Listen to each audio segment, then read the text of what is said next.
Pernah kebayang nggak, nama Bali yang kita semua kenal sebagai surga liburan, tiba-tiba muncul di salah satu skandal paling gelap di dunia? Nah, kali ini kita akan telusuri koneksi yang benar-benar mengejutkan antara Bali dan jaringan global Jeffrey Epstein. Jadi pertanyaannya, kok bisa sih Bali tiba-tiba keseret-seret dalam skandal sebesar ini? Mungkin kedengarannya aneh ya, tapi ini bukan sekedar gosip atau rumor. Ada bukti baru yang sangat kuat yang baru aja dibuka ke publik. Ini dia, titik baliknya. Baru-baru ini, tanggal 19 dan 20 Desember, ribuan foto yang selama ini jadi rahasia akhirnya dirilis. Dan untuk pertama kalinya, kita semua bisa lihat bukti visual yang secara resmi menempatkan Bali di peta perjalanan jaringan Epstein.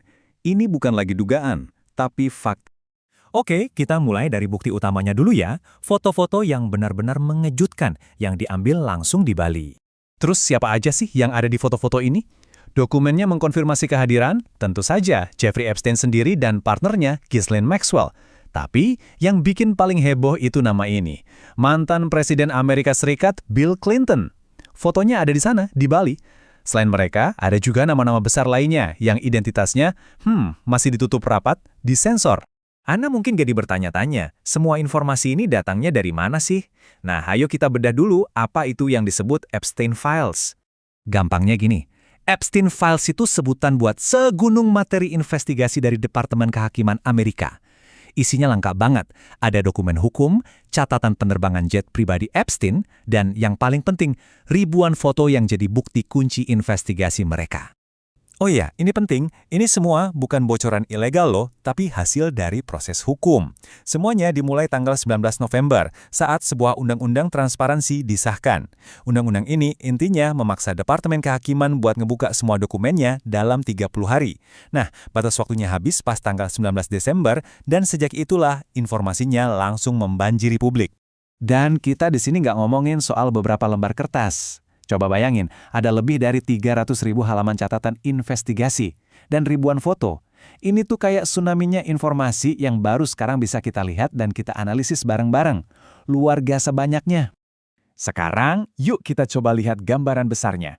Sebenarnya di mana sih posisi Bali dalam jejak jaringan global Epstein ini? Dokumen ini seolah-olah membuka peta perjalanan rahasia para elit dunia. Dan sekarang, Bali masuk dalam daftar yang sama dengan tempat-tempat seperti Marrakesh di Maroko, Saint-Tropez di Perancis, dan tentu saja pulau pribadi Epstein yang sangat terkenal itu. Ini membuktikan kalau Bali bukan sekedar tempat liburan biasa bagi mereka. Tapi kenapa Bali? Analisis investigasi nunjukin kalau ini bukan pilihan acak. Bali dianggap lokasi yang sangat strategis, eksotis, indah, dan yang paling penting, jauh dari sorotan media barat. Bisa dibilang tempat yang sempurna untuk pertemuan rahasia dan membangun pengaruh tanpa diganggu siapapun. Oke, kita tahu lokasinya di mana. Pertanyaan sebenarnya adalah, ngapain mereka ke sana? Nah, ini dia misteri di balik kunjungan-kunjungan ini.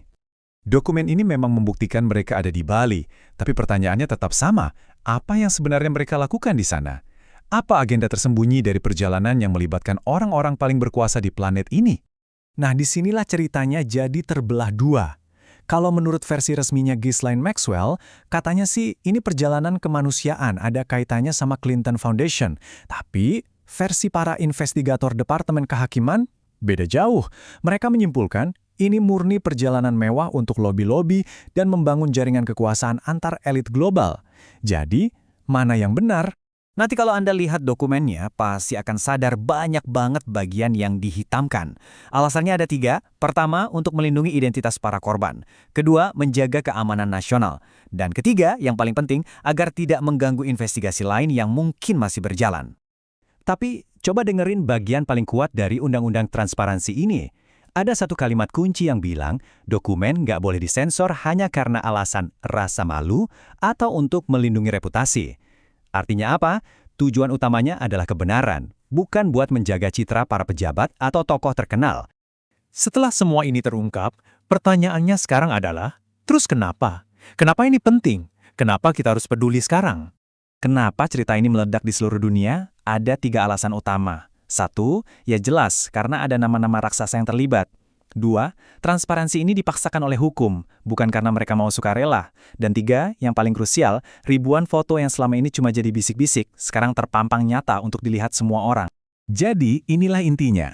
Rilis dokumen ini adalah sebuah momen bersejarah, karena untuk pertama kalinya, publik di seluruh dunia, termasuk kita, bisa melihat bukti visual yang nggak bisa dibantah lagi, yang secara resmi menempatkan Bali dalam peta jaringan kelam Jeffrey Epstein. Dan ingat, ini baru permulaan. Departemen Kehakiman sudah janji akan merilis ratusan ribu dokumen lainnya secara bertahap. Ini bikin kita semua bertanya-tanya, kira-kira rahasia apa lagi ya yang masih tersembunyi dan menunggu untuk diungkap? Kita tunggu saja.